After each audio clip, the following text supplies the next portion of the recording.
Moshare ya Chiromo ni kuo andu a nyumba na arata muthigari Kipyegon Kenei moganite ni undu wa igongona riake haria uthuthuria wa mwiri wake kiumia kimwe kuuma riria akuire na njira ya kiriga.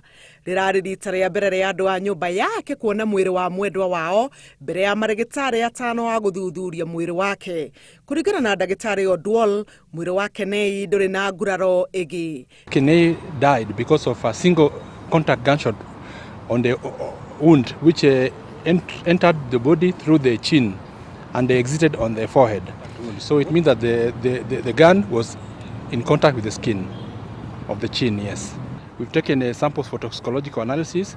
We've taken also swabs from the hands and where we saw the injuries for any soot from the firearm, yes, which are going to be analyzed. Na wathuthuria a umaramari mari na kivaru gia gutwirania na miruri ya thimu ya Kenei muthenya uria murangeri ucio akuire. Kuringana na thuthuria ya thimu ya muthia iria Kenei ahurire kuri mutumia wake kwari muthenya wa keri tariki 18 mweri uyu thaa 3 cia utuku na thaa 6 na ndagika 27 utuku ucio thimu iyo ikihuthika gutumira mutumia wake mbeca.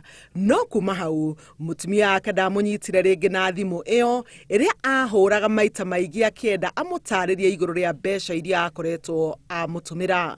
Handu-ini ha Inooro TV, njĩtagwo Helen.